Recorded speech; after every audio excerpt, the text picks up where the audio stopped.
Drought makes California look like the Wild West. Now the Golden State turns to the Cornhusker States. On this episode, why Nebraska's success with local control of water is a model for other states. Plus, there's an uptick in rabies cases. We'll tell you what to look for in cattle. And the heat is on to get more ethanol in the nation's fuel supply. Plus, we meet a farm family that's all about the county fair. Get ready to grow.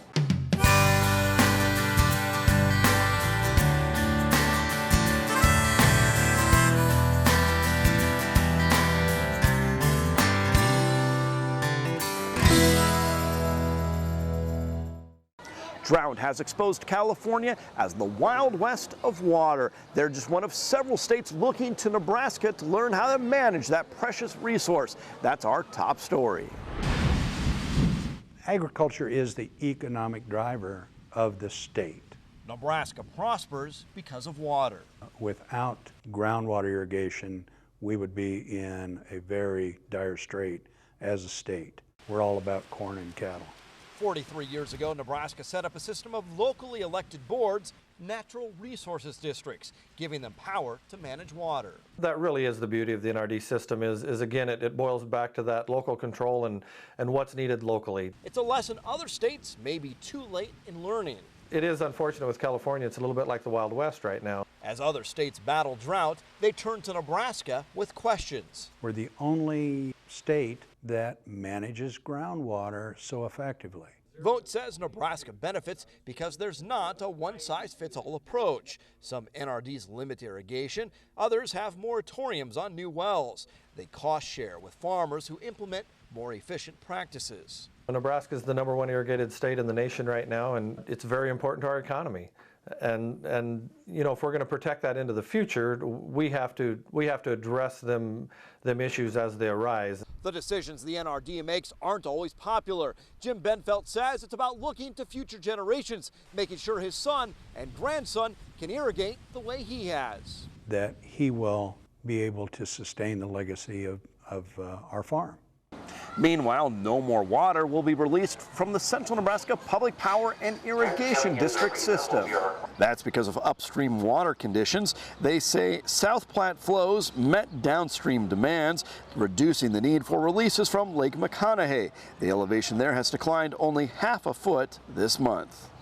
There's a new tool to help soybean growers use water more efficiently.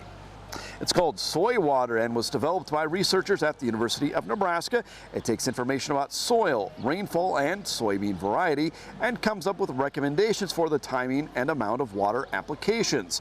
Researchers say it allows farmers to apply the right amount of water just in time without over-irrigating. Researchers say eliminating a single 1-inch irrigation event with a 200-acre pivot, a farmer could save more than 5 million gallons of water.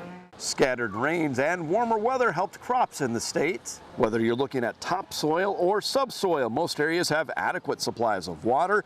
About 75% of corn rates good to excellent. Sorghum also rates well. Soybeans trail just a bit, but most rate good to excellent. Winter wheat harvest is more than 80% complete at this point in Nebraska. There are signs of crop disease in the area. Southern corn leaf rust has been confirmed in Clay, York, and Greeley counties. Now, they seem to be minor cases, but it's about the earliest extension educators have seen in the area. It's easy to confuse common rust with southern rust, which means it must be examined under a microscope. Experts recommend holding off on fungicide until disease pressure warrants it. Warm temps and high humidity may contribute to the spread. Experts say it's important to scout crops to look for signs of trouble. They were looking for letters of support, and boy, did they get them. More than 200,000 letters in support of a strong national ethanol policy. There's been a big effort in top ethanol producing states to send in comments to the EPA, urging the government not to relax the ethanol requirements. National Farmers Union calls the renewable fuel standard a promise to rural America. The oil industry opposes the ethanol mandate and says the market should dictate ethanol levels. Soy-based biodiesel also part of the discussion. The American Soybean Association commends the EPA. The group says there are several benefits to biodiesel: more market diversity, increased domestic energy production, reduction in greenhouse gas emissions, plus new jobs.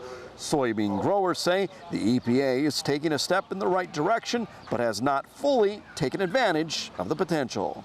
A major ethanol producer with plants right here in central Nebraska says profits are down, but they're still bullish on ethanol. Green Plains operates plants in Wood River, Ord, Central City, and Atkinson, among others. Profits for the second quarter dropped from $32 million last year at this time down to $7.8 million. CEO Todd Becker points out that's an improvement over numbers in the first part of the year. He says margins are tight, but they think they will close out the year with profitable results. On a quest to strengthen trade, Governor Pete Ricketts announces another big international trip. Ricketts and Lieutenant Governor Mike Foley will both lead trade delegations to Japan this September. The trip will mostly focus on promoting Nebraska's beef and pork industries. Ricketts is scheduled to be in Japan from September 12th through the 16th. Nebraska's cattle on feed numbers remain strong. Nebraska feedlots with capacity over 1,000 head held 2.28 million head of cattle on the 1st of July. That's up 2% from last year and the highest July since the data series began in 1994. Nebraska continues to rank number 2 in all the nation, behind Texas for feedlot cattle numbers. Livestock producers need to be aware of rabies. 5 cases in the state, usually only 2 at this point, 1 in a calf. NTV's Lauren Scharf has our story.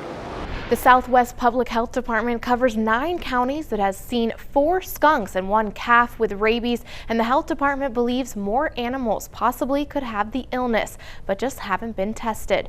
Health experts blame a lot of rain for the uptick because of more food and water for the animals. And so animals are able to reproduce a lot more than they normally would in a dry season. And during that time, they start to become more active and get out and about a lot more and expose each other to rabies when they normally would not see each other quite as often. Signs to watch out for are if cattle bellow, drool more, and stagger around. For pets, be aware if the animal becomes more aggressive, tries to bite unprovoked. And with wild animals, if they are normally nocturnal, they'll come out more in the daytime and be tamer. Skunks can carry the virus for the longest time before symptoms are recognizable. If you're worried about livestock being outside, there are some precautionary measures to take. It's good to keep loose feed cleaned up. Don't leave loose feed that they could get into. That's often why they come in, is they're searching for food or a place to hide. Make sure your buildings are, no gaping holes that they can get in. The best protection is getting vaccinated. The total number of rabies cases in the state is 18. That's compared to 21 in all of 2014. People should be aware and cautious when around wild animals. Thanks, Lauren. Another Nebraska county has been designated livestock friendly. Dakota County, which includes South Sioux City, is the newest to receive that designation. It's a voluntary program where counties review zoning rules. They say they want to encourage development of more livestock farms. Governor Pete Ricketts praised Dakota County, the 30th to receive that designation. As we know, agriculture is our #1 industry. On-farm receipts topped $24 billion last year, and livestock accounted for more than half of that. Neighbors help neighbors after a fire on the farm. This was the scene in Amherst recently as an early morning fire damaged more than 150 tons of hay. Now, what caught our eye were the local farmers who brought tractors to help separate the damaged bales from those that had burned, making it a community effort. Firefighters say it appears a lightning strike was to blame. A video to promote Nebraska agriculture wins acclaim. Titled Nebraska Agriculture, the video was named a Golden Arc Award winner. It was produced to inform but also create an emotional connection to the state's farmers and ranchers. All the essential elements for food production converge here and have for generations.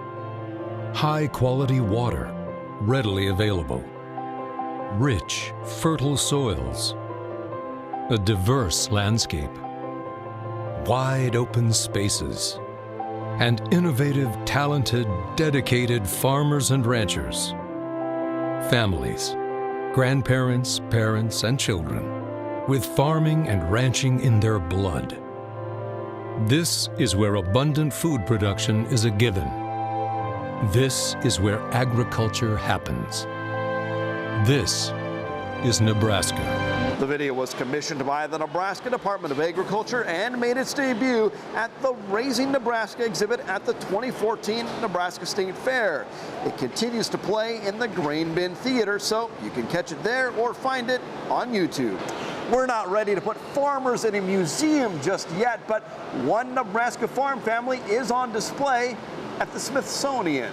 The Chris Flaming family from Elsie in Perkins County is featured in the American Enterprise exhibit at the National Museum of American History in Washington, D.C. They were featured in some attention-getting ads produced by the Corn Farmer Coalition.